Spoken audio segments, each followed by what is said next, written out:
Welcome to Pioneer Mindset, a place where we challenge our mindset and address the discomfort in both business and life by finding clarity resulting in bold conviction. I'm your host, Garrett Ruskamp, fifth generation farmer, husband, and father from rural Nebraska. Whether you're navigating frustration from past decisions or worry about the uncertainty you face today in your business, we're going to learn from our struggles and take on new challenges with a resilient mindset.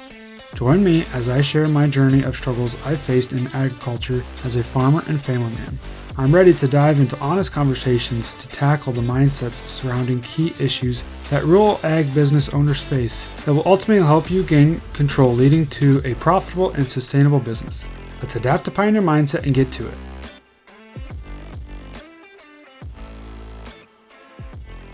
Welcome back, everyone, to this week's episode of Pioneer Mindset. Excited because we are on episode number 100, pretty big milestone for us. And so I've been looking forward to this one for a while, and I'm excited to have a guest back with us today. I should say back, first time here on this side of the mic. Got my wife, Ellan Ruskamp, with us. And so I'm excited to kind of have her share her different perspectives. And even though this is kind of the first time with the mics hot and us talking together, she's been the one that does a lot of the stuff on the back end. So I'm excited to have her here today and share her perspective as we talk about kind of our different stories, and we'll go from there. So welcome to the podcast, Ellan. Yeah, I'm excited to be here. Like Garrett said, this is, obviously the first time that I've been on the podcast. He's been asking me to be on for a while. Finally got me talked into it. But yeah, like you said, I kind of do all of the back end stuff on our operation. I do all of our book work, all the bill paying, all the invoices, deposits, just all of the daily stuff that comes in and out of the farm, I kind of take care of.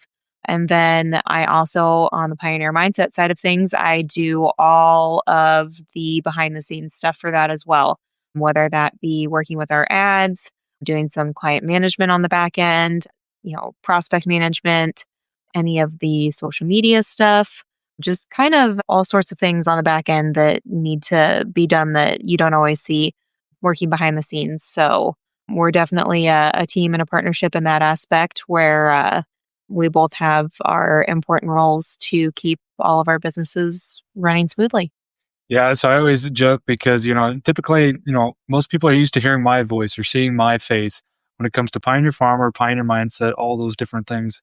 But really, she's the one on the back kind of makes me look good, right? And so that's why I'm glad to have her here today and share some different things. So let's just kind of give the listener a little bit of your background. I mean, I've talked about my story kind of some long time ago. Probably almost need to refresh that. But some of the earlier episodes, Pioneer Mindset, really kind of went into my history, my upbringing. But let's talk about you. This is about your episode today. This is about kind of seeing your background, because I'm hoping with today's episode is it can be really relatable for the farm wives out there. And so that was really to kind of give a little bit of background as to what I was hoping for this episode. Is we had actually, a couple weeks ago, we were up in an event, which was mostly women in ag event. So we were both actually up there speaking, drug her along because I thought it would be really good for her to share her perspective from a farm wife, from a farm mother. And so that's what I'm hoping for today. All right. So the speaking event went really well. And so now we're going to get kind of her perspective. And I hope that you as the listener, maybe you can relate to this and we'll just kind of go from there. So, Ellan, I guess share a little bit about your kind of background and we'll go from there. Yeah, so we actually grew up about 15 minutes apart from different small towns in northeast Nebraska here. And so I grew up on a farming operation. My dad, did row crop, had cow-calf operations. So, growing up, I was, very immersed in ag and loved growing up on the farm. And when I got to high school, though, I'm like, well, ag is something for guys. Like, I don't see myself in ag. I don't see myself doing something like that. I was actually really interested in a couple different health careers and was trying to pursue those avenues. And it was my sophomore year in high school. I actually joined FFA, and that kind of switched things around for me. I really found that I did have a strong interest in ag. So for college, I actually went to the University of Nebraska-Lincoln. I got a bachelor's degree in animal science, a minor in ag business, and I still didn't exactly know what I wanted to do in ag and like where I exactly felt like I fit in. So I started out in extension. Extension was great, but I decided that was not the fit for me.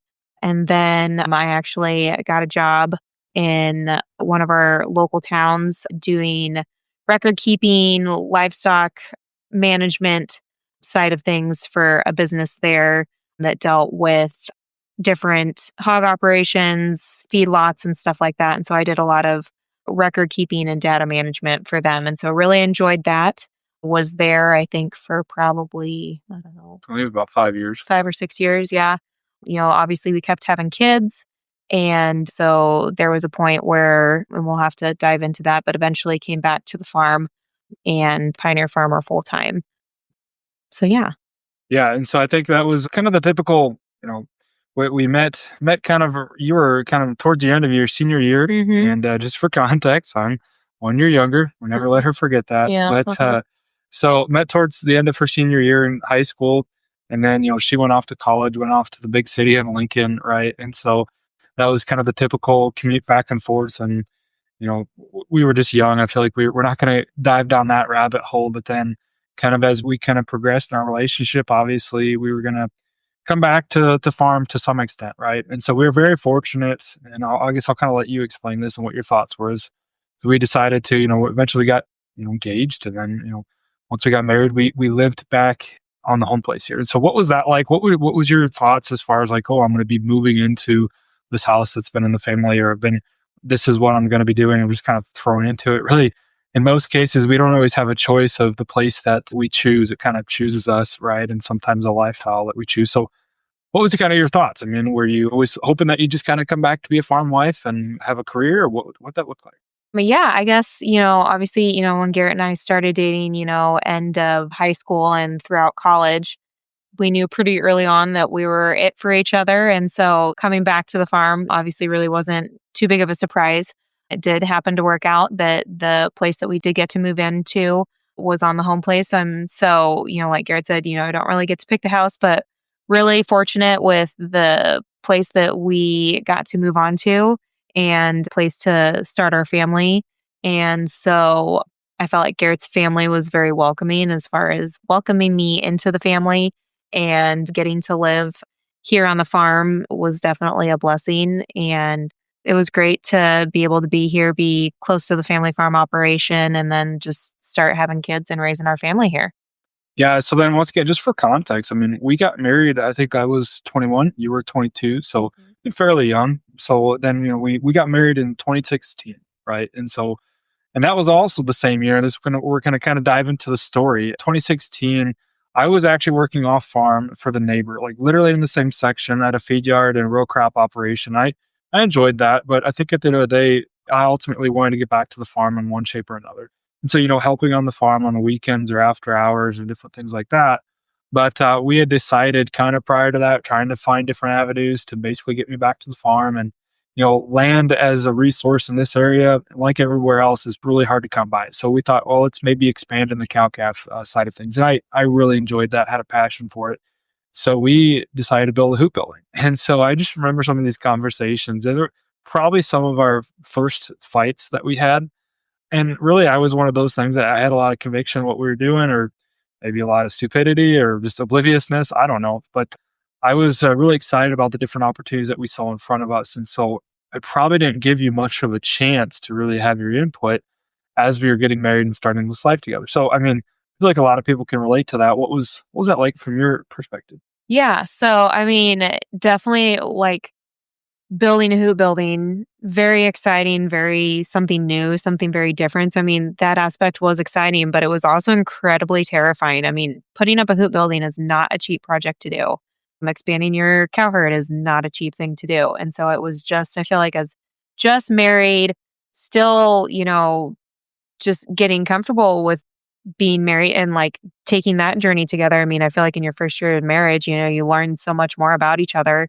And so just going through that process even, and just learning things about each other first year in marriage and figuring out adulthood together. And then you kind of throw on this whole, like, let's do this really big, huge financial expansion to our operation. And he was so excited about it, but it was just to the point where, like, I feel like, at least from my perspective, it was just like, are we like doing our due diligence? Are we actually thinking this through properly? Like, it's just a big decision to make. And so for me, it was honestly just very scary to step into that expansion. And so, yeah, like Garrett said, I think that that was some of our very first marital fights, pretty big arguments between each other as far as just not being on the same page. And he was ready to jump in both feet, didn't seem like he was scared of what was going to happen. He was just ready to get after it. And here I was, definitely very nervous, very scared. But in the end, we decided to go ahead and do it. And from there was a bunch of other big learning experiences and challenges and everything that came along with those. Yeah, and just for some context, just some general numbers to kind of deal with. I think the hoop building itself was maybe around 400,000 by the time there's dirt work included, and electrical and building itself and all that stuff. And then we bought another group of cows, and so that we're probably looking at maybe an extra 120,000, something like that. And so I can't remember exact numbers, but we're talking upwards of over $500,000, 550,000. Let's just throw that out there. From somebody that grew up on the farm, probably used to some of that, but seeing the business side of things, seeing finally the numbers, and this is probably your first exposure to some of that. I mean, what was your thoughts like? And you mentioned before, you kind of questioned a little bit. Did you question it in your head? Were you afraid to say anything, or what was that like? Yeah, I think as farm kids growing up on the farm, we see the day-to-day work side of things. We as kids, we don't see the financial side of things. And we see the weight and everything that, our parents maybe put into some decisions on the farm, but we didn't see the financial side of things too. So we didn't see the whole picture growing up.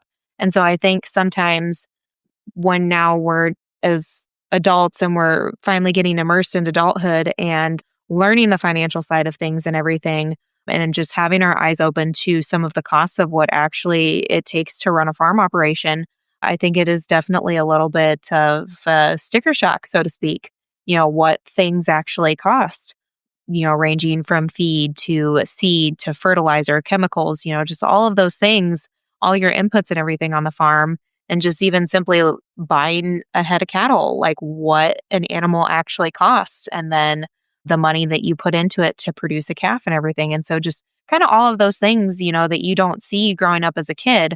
And so really starting to feel the weight of what this actually takes to run a farming operation, that it's not just out there doing the hard work, that there's the business side of things.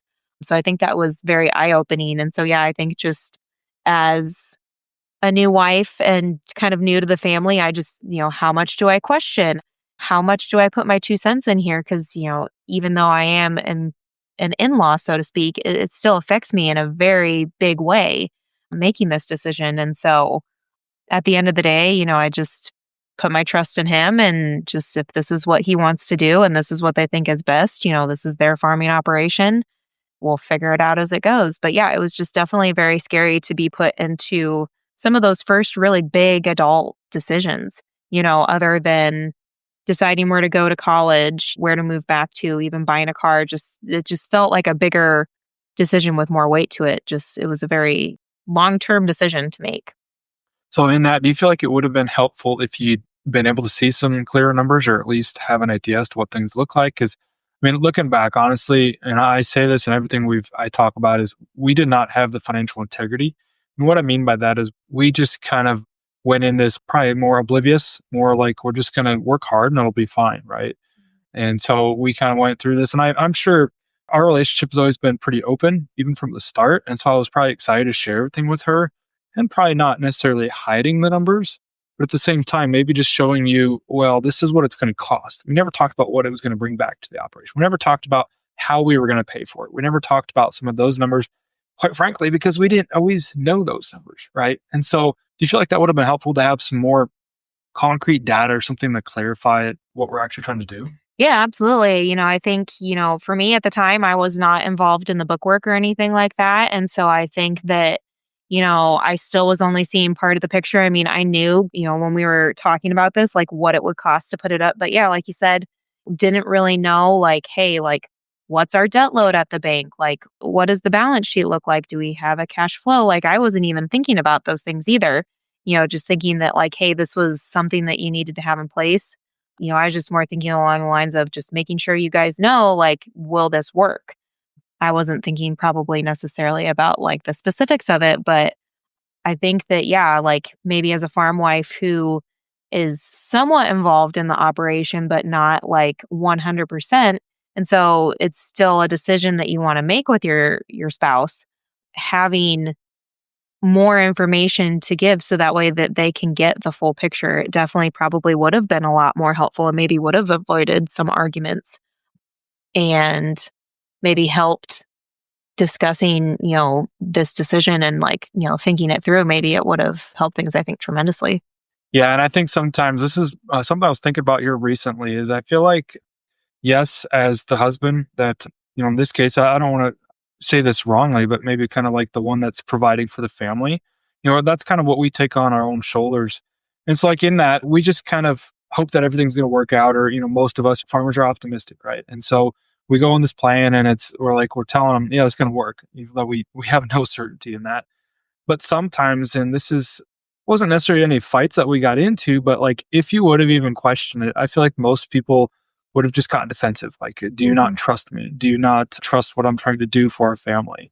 And so that's where I think a lot of conflicts come into play. And I don't know if we necessarily had that because, maybe you didn't question it very much, or maybe if you did, it wasn't out loud. And so I do think there might have been some times where I was just like I said, I was probably oblivious into where if she did question it, I probably would have gotten defensive. We both would have gotten defensive and we could have gotten an argument and it would not have ended well. And I think that's pretty common for a lot of other relationships out there, whether it be early on in the relationship or even just today, right? Any sort of decision that comes up, if we don't know the numbers, if we don't have a lot of certainty in the decisions that we're making, it's pretty hard for us to defend ourselves or to defend kind of our thinking and our thought process. So yeah, any comments on that? Yeah. And I think that, when a farm wife questions, hey, why was this purchase made or why was this decision made? It's just simply, we just want to know. We just want to know what's going on. It's not that we're attacking your thought process or your decision itself. We just simply want to be in the know as to what's going on because it does affect us. And there's a lot of farm wives who do work off the farm. And so they have their own job and they're also providing for the family. But, at the same time, the decisions that are made on the farm, it all comes back and it affects the family. And so just simply needing to be in the know is just, I think, what a lot of farm wives are just after is just simply knowing what's going on. Yeah, I think that's a big one. We're definitely going to dive into that one here in a second as far as just being in the know. So just kind of following some timeline here, built the Who building in 2016. And then from there, we had our first kid was born, Kip, our first son was born in 2018, March of 2018.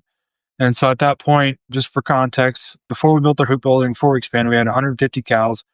We expanded, we went up to 300 cows.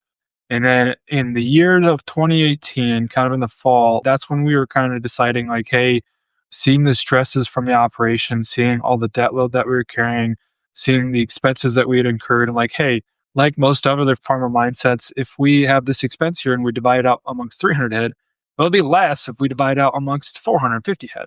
So that's what we did is we expanded again in 2018, end of 2018. So we had one kid on the way. We had expanded to 450 head of cows. And at that time, it was me, my dad, my uncle. We were working hard.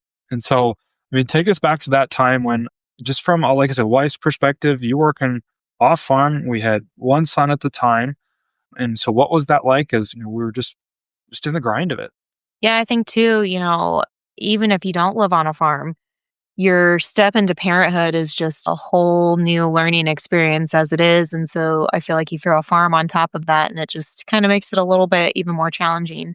So yeah, just kind of navigating parenthood for the very first time and then just having him working hard and being gone a lot.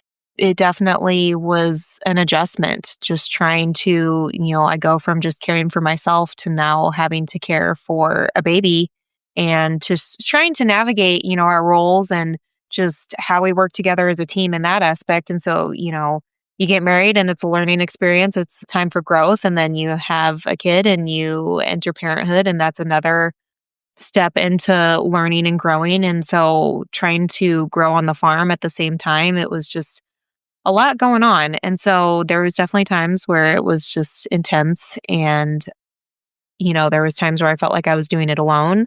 There was times where I felt like he was very helpful and he was around a lot. Yeah, I feel like it just kind of comes and goes in waves, Hmm. right? And truthfully, as we're sitting here trying to talk about these conversations and the hard times, we're getting into them. From I feel like from 2018 to 2020, we had 2 years in there, 2 3 years in there that they were really tough on our family within our operation, mostly because of the expansion. I was the son of the father who tried to get his son back to the operation. I've said that, but you were the wife of the son in that situation as well, Hmm. which I'm sure could not have been easy. And so, we get to talking about these times. And my goal here was just to not sugarcoat any of this, to make this real raw and relevant that anybody that has been, is now, or will be in the future can relate to these things. But really, back in that time frame, it was almost a blur. We were just grinding so hard and just trying to get through the challenges that we had at hand. Sometimes thinking back to that is actually hard because I can't remember all of that stuff. Yeah, I completely agree with that. Just even thinking, you asking me some of these questions and I'm trying to think back as to, how that felt. And there are times where it's like, yeah, I honestly like truly don't remember, which is sad to say, our first kid, just thinking back like that and just the weight of everything that we were going through and just trying so hard to make it work. And I think that at that time we were still on the grind of you have to work hard every day outside on the farm doing the day-to-day stuff to make it work. And I think we were still in that mindset where you just had to grind hard in order to make it work. We still at that point weren't even focusing on the finances. We weren't taking the time to look at that side of things and see it from the business perspective as to how to make the farm work. We were just in the day-to-day trying to make it work. And so I think that that was even part of it too that just made it such a blur, is just the amount of time and effort that he was putting in on the farm and then I was putting into, raising our kids and trying to make it work on the home front too, also while working off the farm as well. Yeah, and so thinking back to 2018, like I said, we expanded again. So we went up to 450 head of cows. We bought like an 100, I think it was about 168 heifers, bred heifers. And so, roughly figuring that was probably another, almost $300,000 in debt that we're going into, on top of everything to begin with, by the way. And so I'm sure you can't remember, but I mean, thinking back to that time, did you have any like, what the hell are we doing? Like, or just any thoughts like that? Or? I think that too, at that point in time, like I said, we weren't focusing on the finances. Garrett's uncle was still part of the operation at the time, so he was focusing on the bookwork. And so I think that your role wasn't in a management standpoint yet. And so I think that just the roles that we had in the farm still weren't at the level that we're at today. And so I think that that still made us somewhat oblivious as to what was going on.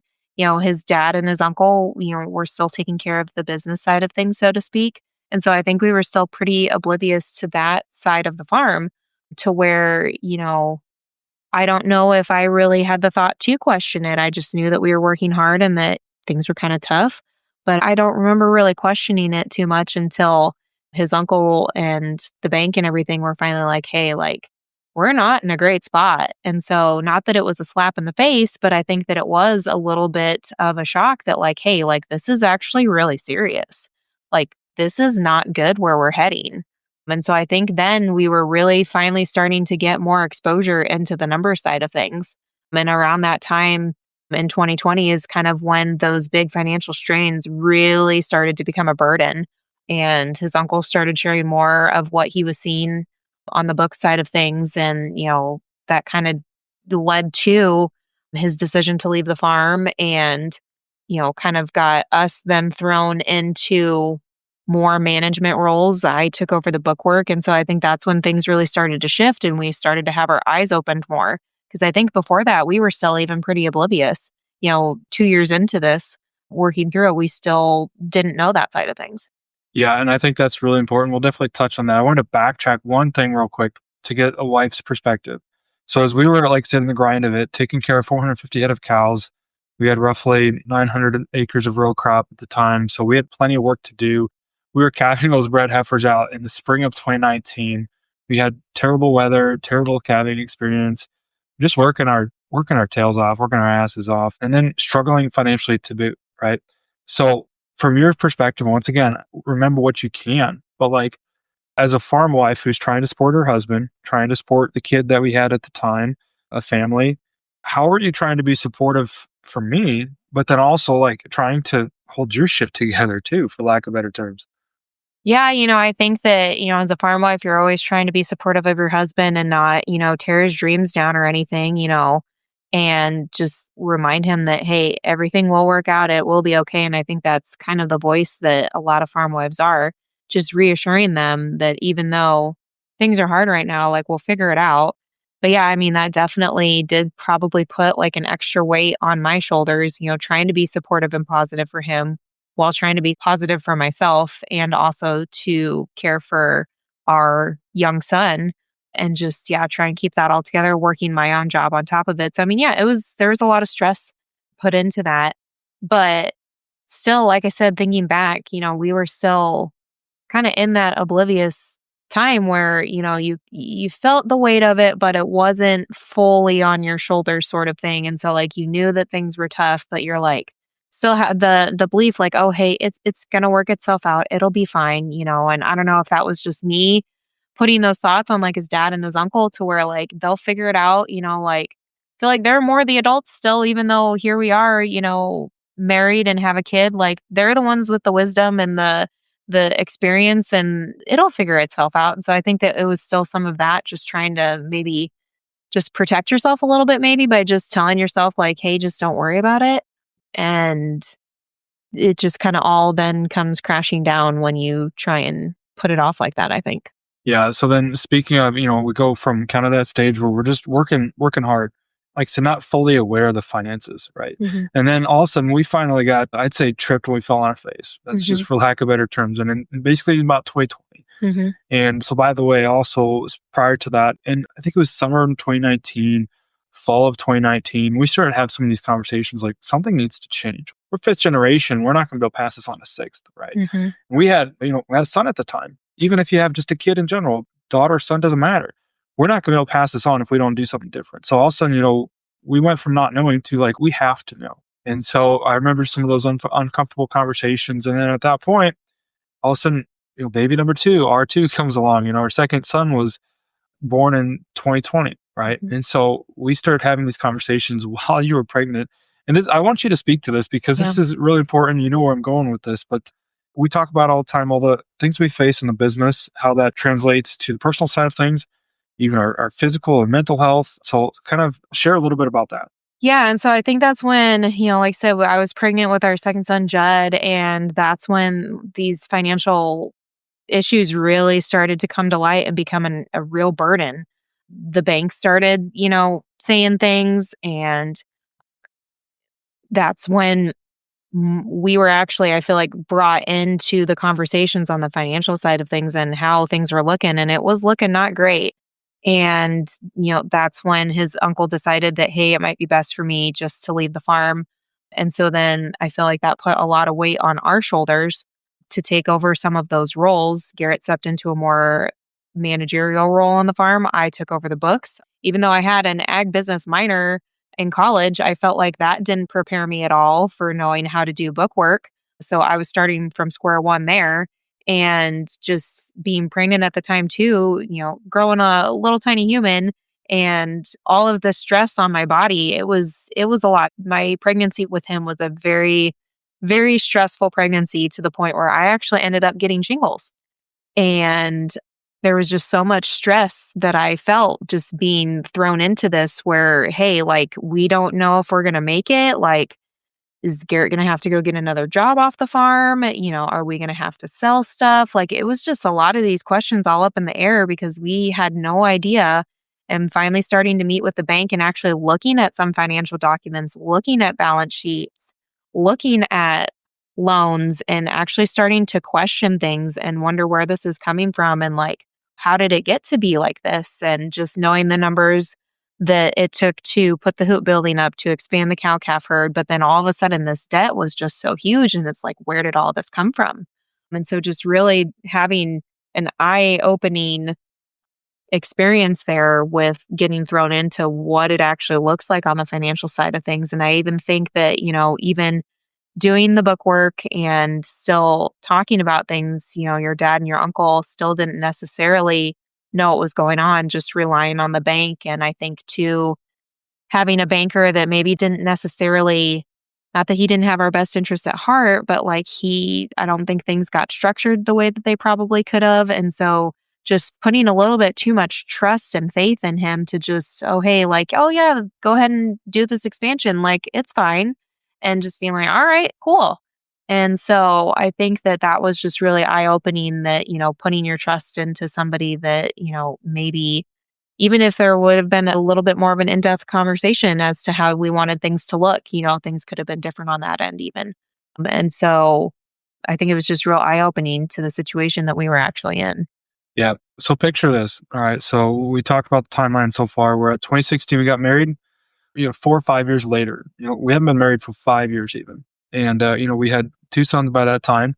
We're in 2020, where we're starting to facilitate a buyout with our uncle, and so he's no longer even in the operation, right? So end of I think 2019, beginning of I think it was January 2020, he was done. He went and got an off-farm job, and so it was just me and my dad at the time, still working same amount as far as still had 450 head of cows, same amount of ground. We had 2 sons on the way. You're taking over a role in the books and working an off-farm job. And as I say this, I mean, it's like ludicrous what we were trying to do, right? What was that like? I mean, and let's share the emotion because that's what we need to be talking about. So, like you said, I was still working off the farm, and clearly, like, the farm is kind of a shit show, and like financially, it's not doing great. So, it's not like I could quit my job to come back and do these books. And so, my job was very flexible to the point where like I could kind of work my hours to a way that I could kind of work the same amount of hours, but work them in a way that I could take like an afternoon a week off. And so I kind of devoted that to book work, but still wasn't almost even enough I was still doing things in the evenings or on the weekends. And it was just really hard to keep myself organized and stay on top of things since I just did not have the time because I was working and there was no way that I could leave. And so I felt that weight that like, hey, like I don't have a choice. Like I can't leave my job to go do this other necessary job. It's not like the bookwork's going to go away. And then 2, like also raising kids. And so, there was a lot of times come Saturdays where I had bookwork that I still needed to do, but I was also raising the boys and trying to juggle them. And, as we know, sitting down at a desk to do work when you got 2 toddlers running around is not necessarily easy.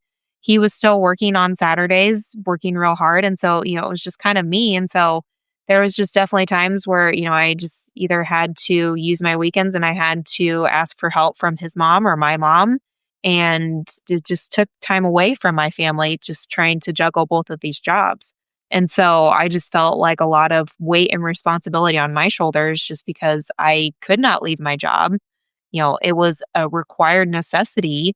And I still also had to do the bookwork side of things. And not that I wasn't excited to dive into that role because I finally did get to have a part in the farm and I did get to help. And so, I mean, not that there wasn't positives to it, but there was just definitely a lot of weight added to that when you have to juggle all those other things on top of it. Yeah. And so now I want to come back to the knowing side of things, right? Because there's a weight that comes from not knowing. Mm-hmm. And then there's the weight that comes from actually knowing and sometimes knowing the numbers that we don't want to know, right? Yep. We don't want to know exactly how bad it is because we don't have to face those fears, but face the truth. And so, once we started to get into 2020, and obviously we all remember that was COVID. So that was some times there that were some challenging times. And we had basically two and under at the time. And so we had some really young boys, really young kids. And once again, I'd love to share every bit of emotion that makes this real and raw, but sometimes it's hard to bring ourselves back to that because we're just trying to get by, just trying to survive almost. So yeah. It was definitely, I feel like, baptism by fire sort of thing, getting thrown into that role. But at the same time, like looking back, I don't know if we would have learned what we needed to learn without walking through those steps of figuring it out and taking on the roles and responsibilities and having our eyes open to what things actually looked like. And so as hard as they were looking back, I mean, they were still a blessing to be able to be put into those positions of having to have responsibility for, the farm and for our family and to move forward. Right. No, I agree with that. And so kind of thinking about those times, it was a blur, but at the same time, we're glad that we went through it in hindsight. Hindsight's always 2020. Glad we went through the struggles because we did learn the lessons. At least we tried to. But thinking back to those times and I'm kind of last thing I want to hit on here before we'll keep moving on the timeline into some better times.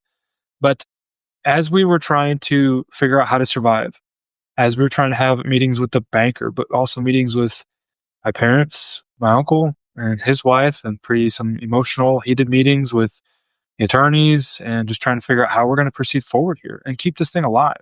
And by the way, my grandma was alive at the time, and all she said was, do whatever it takes to keep from losing the farm. Or, if you lose the farm, grandpa's going to roll over in his grave. So we had a lot of weight on our shoulders and pressure. And we get to a point where it was hard to figure out how we were going to survive. We were doing everything we could to find better ways to do things. You're trying to search. At that time, I literally would say there isn't anything that I wouldn't do for an extra buck, right? Just because we're just trying to survive. And so from, like I said, last thing here, but from a wife and from a mother's perspective on the farm, how do you feel like you were dealing with those things? Because what I'm getting at here is I was coming home and we have a very open relationship to where I would share everything with her. And then she was my support system 100%. So we wouldn't be able to get through this without her, but then you didn't have anybody to go to, right? It's like, share what that's like, because I feel like a lot of other people can relate to that. Yeah, I feel like as the in-law, I feel like you feel like you're only able to share your opinions so far. And I feel like there are definitely times where in-laws should not be involved in conversations. And then there are times where our voice needs to be heard.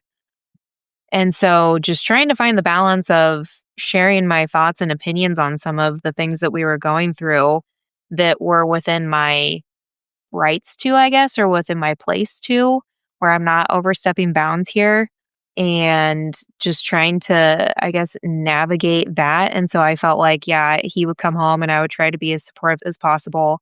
I mean, I would share, my thoughts and my feelings with him and how I was going through things, but at the same time, it still probably wasn't quite to the level that he felt he could, because he wasn't in my position. And so I felt like there were times where I just kind of kept a lot of it bottled up, and I just had to honestly, I truly don't know like how I got through some of that, I guess, just because, yeah, like you said, it's just kind of hard to remember back. But yeah, I just remember just not knowing like what is saying too much here, because I'm just the daughter-in-law. And I didn't want to upset anybody, with some of my thoughts. And so there was just times where I just kind of had to bite my tongue and just had to suck it up and get over it. But then there were times where, yeah, I mean, I shared my thoughts and, we kind of talked through things. And I think it definitely helped us continue to grow our open relationship with each other and feel trust within each other to talk about these things and not keep them bottled up. Because I could only imagine what would happen if he didn't come to me and feel comfortable coming to me to tell me how he was feeling in those things. Because I know that also happens a lot with farmers, that they don't want to share that weight with their wife. And so they keep it all bottled up, and then they're struggling such internally, and they just don't know how to move on from that and to heal from that and to ask for help. And so I guess I am thankful that he was able to feel comfortable sharing those things with me, even though it was scary. And I'm sure that there was many times where voicing it out loud made him feel like a failure and whatnot, but I'm just glad that he did share them with me. And I think that also helped our relationship grow too. Yeah, for sure. And I appreciate you sharing that. I think that's helpful as well. So as we keep moving here, as we kind of talk about the timeline, we talk about 21 was, I can't remember, honestly. 21 was actually a really good year for crops. That's about all I remember. So we had some good years here and there that did help the farm from a revenue standpoint, from making headway and trying to get on top of this thing that was bleeding so bad. But then, we get into 2022 and another son was born, right? So we had 3 boys at that time, 4 under, something like that. And so, in that time, you had kind of decided like, hey, maybe let's take a step back a little bit from the off-farm job, focus on farm, make sure that we're actually around to raise the kids a little bit, so we're not running and gunning all the time. But then you also actually had your own side little business too that you started. And so I mean, don't have to take a lot of time, but I think part of that, share maybe what was your thoughts behind starting it, share maybe why you went through that. And I think that can be kind of something that can resonate with other people too. Yeah. And so, we had kind of, like Garrett said, we made it through some of these financial struggles. We made it through a buyout. We took on new roles within the farming operation. And so I feel like we did. We kind of had our feet underneath of us a little bit more. And while things weren't great, I felt like we at least were aware of the situation. We were trying to do our best to fix what we could with the power that we had to do that. And so we did finally reach a point where, I felt like I started doing some more personal development on my own and decided to, instead of working full time, I took a step back and I went to part time.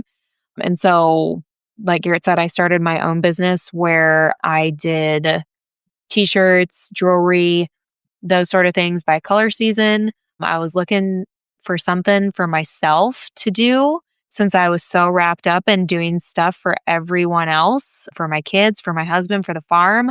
But then also, too, of course, just to bring some money back financially to our family. And so I've never started a business before, never done anything like this.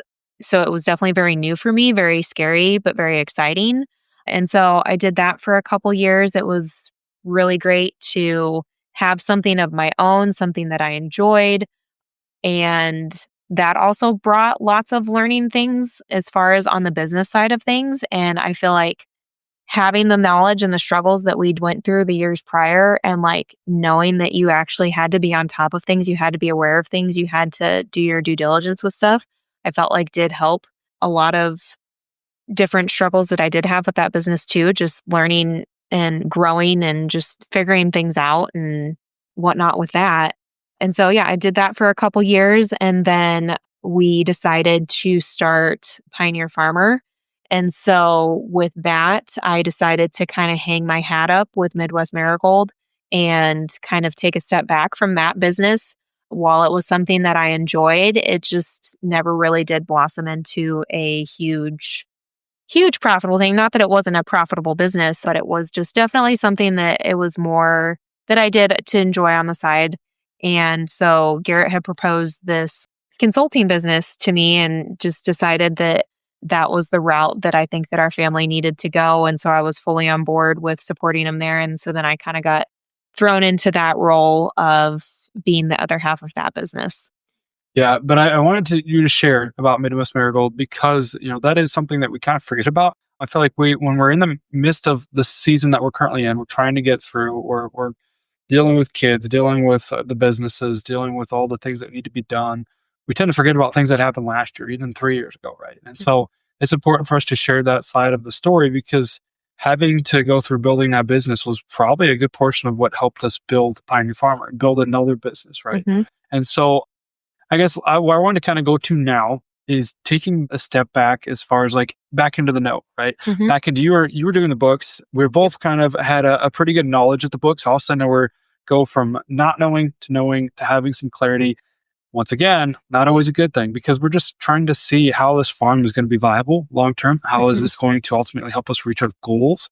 We all got goals. We all got things that we want to accomplish, the lifestyle that we want to live, right? And so I feel like that's where we started to have these thoughts, like, I don't know if this is going to be enough. Right. Mm-hmm. And so what was your thoughts around that? I know I'm always a big dreamer. And so any idea I have, I'm going to kind of run with it. But what was your thoughts as far as like, we're looking at the numbers, not sure about this long term. How do we do something different?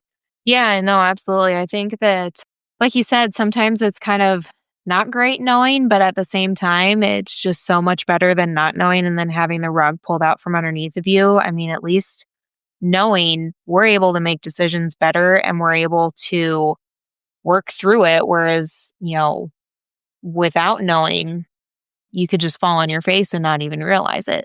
And so I think that, like we said, we realized that, hey, like, the farm is in a better position than what it was, but yeah, like, is it still going to be enough? And so that's just kind of where we started to start throwing out different ideas as to, hey, like, do I start selling seed? Do I get my insurance license and start selling crop insurance?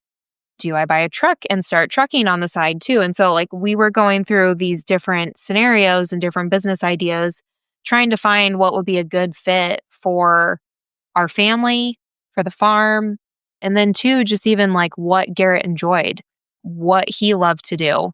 And so it was great being able to be included in all of those decisions and make those decisions together as a team, because it really does. It affects both of us, not just him doing the work, but me as well and the boys. And so having those conversations together to try and figure out what this next step for the farm and our family is going to be. And like you said, knowing the numbers was a huge part of that, trying to figure out what route to go.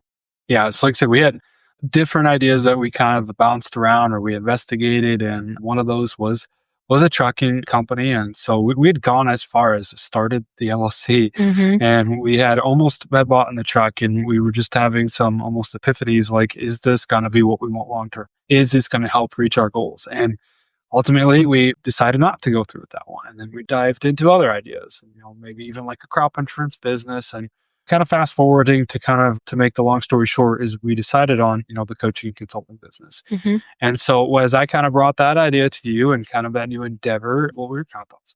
Yeah. So like Garrett said, he's always a dreamer. And so all these ideas, you could tell that like he was excited about exploring, and he's one that he loves to do the research on things. He loves to dive into like what this really is going to entail, and not even from the business side of things, from the day-to-day side of things, And so I feel like definitely from the start back in 2016, instead of being like, hey, like this is what we're going to do, and then just jumping into it, I feel like he's really grown and developed since then and really put a lot of weight into figuring out like, hey, like exploring all the angles, like, is this going to work? What's this all going to entail? So that way we're not blindsided again. And so I feel like he's done a really good job with that. And so with all these different ideas that he kept proposing, he was throwing out there, and I could tell he was excited about them. But then, we were proposed this consulting and coaching business, and I could just tell that he just really immediately lit up, and just looking at him and just knowing who he's started to grow into and just the role that he's had on the farm and everything, just that this was the way to go, that this was what was going to not only help have off-farm income for our family, but also something that he will truly enjoy at the same time. I think that that is just something too that thrown into adulthood and like where we were at, we were just trying to survive for so many years, and doing what we enjoy was just put on the back burner because it was just so dire of a situation for so long, that we were just surviving for so long that like we didn't even have room to think about that. And I think that was even part of Midwest Marigold too, is just stepping back and just doing something for myself as a mom and a farm wife, just being so caught up in all my other responsibilities that I just wanted something for me. And so back to talking about Pioneer Farmer and this consulting business, I could just tell that he was just lit up about it. And just the experiences that he went through, the challenges that he went through as a farmer, not only from the day-to-day management, but from the business management side of things, and just how passionate he was about helping other farmers, ranchers, producers, ag business owners in similar situations work through these things. It was really cool to see him light up with that. And so that was one of the deals where I didn't fight you on it. I was all for it. So, but we also had a better understanding because we communicated, what our goals were. We knew our numbers. And so it was easier to make those decisions. Yes, there was still fear and being scared and everything behind those, because obviously it's something new. It's like something completely than what we've ever done, different. But for once, I think that the excitement was added back into it just because we had a better understanding of things and where we were at. Yeah. Yeah, for sure. And, going back to like 2016, back to that big decision that we made that ultimately affected us, long term. And it's still affecting us, right? And so that was a big decision, and we kind of got thrown into it. Now, granted, this was another big decision to start this business and kind of go down this business adventure, but just kind of throwing it out there from a capital intensive standpoint, a completely different picture. It's not like we're buying 80 acres of ground or taking on $1 million worth of debt to start this business adventure. However, it was brand new and something we were starting from scratch. unlike kind of, expanding your cow herd or buying ground or doing something like that, you kind of have some ropes to kind of help you get through that, right? Mhm. We are starting from scratch. We didn't know what we were doing half the time, and we still don't, right? We're Yep. still figuring it We're out. still figuring it out. It's still a learning curve, and we've been Pioneer Farmers been 2 years in the making, and even almost took probably a good year just to get everything in place that we needed to just to get the business off the ground. And now I feel like this last year we've kind of got our back end structure finally put together to where we can move a little bit forward, but learning a lot of those ropes and some of those things, the skills that you not that you don't have on the farm, but it's definitely something very different as far as marketing and sales and client relations. And it's just all new things to learn and dive into. And so, like Garrett said, we're still figuring it out. Yeah, so now you guys know our life story. We've kind of got up to date. We're at today, right? We're at here end of 2025, start in 2026 with the 100th episode here today. So pretty exciting. But share everybody. I think you kind of mentioned earlier, but what are you doing now that ultimately is, like I said, the second half of Pioneer Farming, people that don't see, but really is what helps affect the family farm operations that we work with for the listener, for you, for whoever you are, wherever you're at in your season, in your business. What are you doing today that is a pretty important role here, just so people kind of know everything that you do? Yeah. And so, kind of like I mentioned early on in the beginning of the episode, I do all our book work. And then from the Pioneer Farmer standpoint, like I said, I work with a lot of our ads. So together we have to work on marketing and advertising. And so I do a lot of the back end stuff for that, which as a farmer, you never really thought that you'd have to learn how to do Facebook ads. And I tell you what, that's an incredibly complex thing to have to learn. And I feel like changing all the time, and social media and getting your voice out there. And so there's learning curves with that. So I do a lot of our social media stuff as well. Garrett and I kind of in conjunction on that too, talking about the messaging that we want to get out to people and how we can make an impact on others, and sharing our story and how that could impact someone else to help them make the decision to change what needs to be done in order to move forward in their operations. Because, we're not the only ones out there in agriculture that have experienced something like this. Unfortunately, it happens for so many farmers and ranchers and producers out there that agriculture is just tough. And I feel like a lot of farmers were raised to where if you just did a hard day's work, it would pay off. And back in the day, that was true. I mean, the world was not moving as fast as it is today. I mean, with technology, that has changed things immensely to where stuff is happening every minute to where you have to keep up and you have to know things. Your grain marketing is different, your insurance is different, just the game of things is different to where you have to treat it like a business. You have to know what's going on the business side of things. And so, being there to help others walk through that has been great, to walk alongside Garrett and to help others come to the different realizations and just teaching skills that they didn't know, and equipping them with the tools that, they need to be successful business owners. Yeah, and I appreciate you sharing all that, because really the reason is because the message that we put out there, the message that I talk about, the clients that I work with one on one, and the people that I help, and ultimately we're trying to provide value to help them work through their challenging situations, to help them gain that financial clarity and confidence back into the business, right? We would not be able to do that without everything that you don't do on the back end, right? And so I want to kind of bring light to that, and that I appreciate that. And hopefully you guys as the listener appreciate that, and the clients that we work with, right? And so really appreciate everything you do on the back end. But I also want to make sure that we know, kind of as we get back to today, right?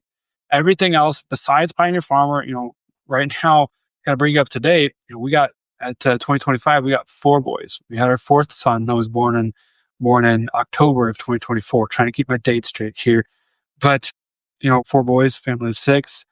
And we got a lot going on, and you do a lot on the farm as well. And besides the books, kind of running us around, running a grain cart, doing all this, that, and the other thing. So there's so much that a farm wife provides, farm mother provides for us that supports us that we don't give enough credit to. And so for that, I appreciate, and I'm sure everybody else does too. We don't talk about it enough, right? And so we talk about, thank the farmer or whatever that phrase is, right? Well, it's thank the farming family. And so just wanted to make sure that everybody's kind of aware of that. And I'm kind of grateful for you to come on here today. I guess as we kind of get to rounding this out a little bit, any other closing comments, anything that you'd like to speak to the listener, speak to whether it be the husband or the wife, speak to somebody that's just like you, somebody that's in the trenches, that's been there, done that, or going to be in that position. What can you tell them to kind of shed some light on everything that you've been through?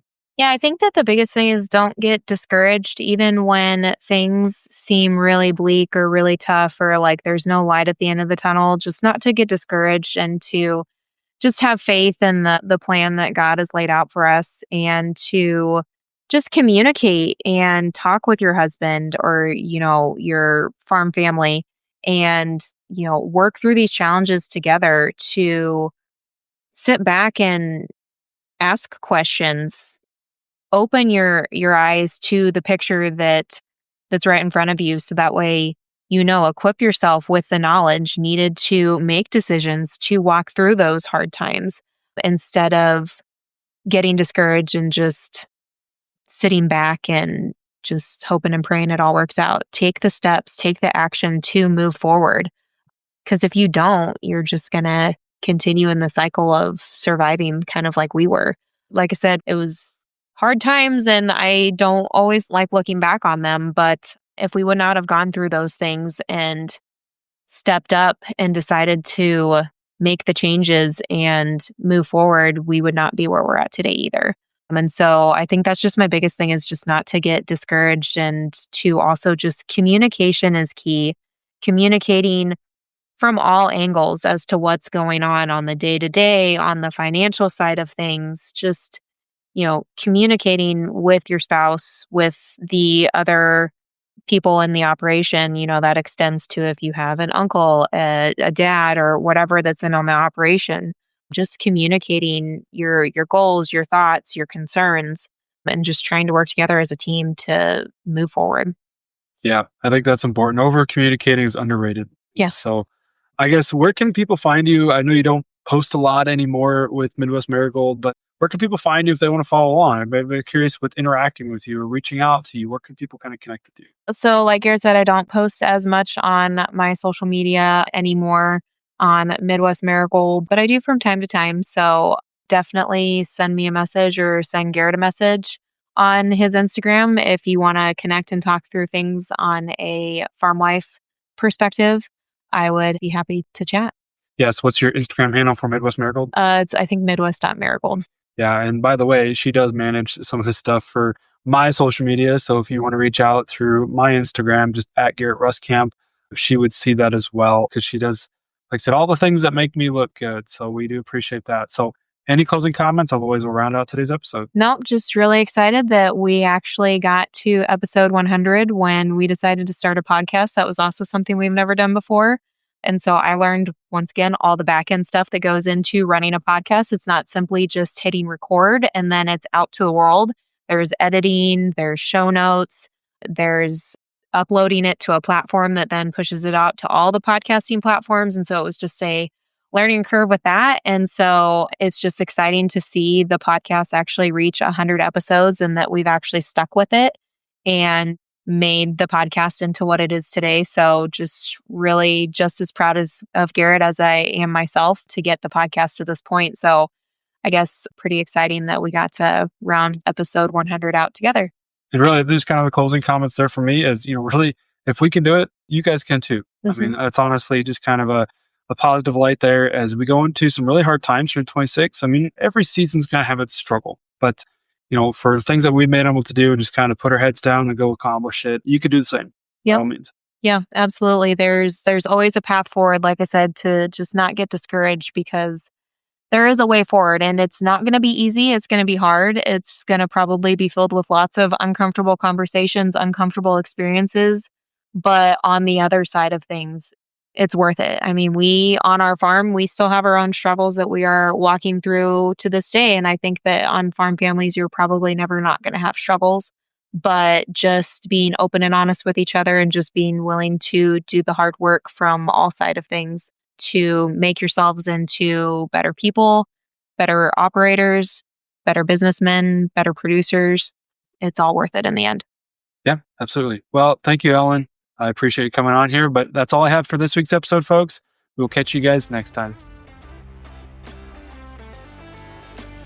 Thanks for tagging along with me today as we sharpened our mindsets. If you've gained insight from today's episode, be sure to take a screenshot to share or send this episode to somebody who might also find value in it. For more, follow me on Instagram at Ruskamp or on Facebook, and join me next time for more conviction through clarity.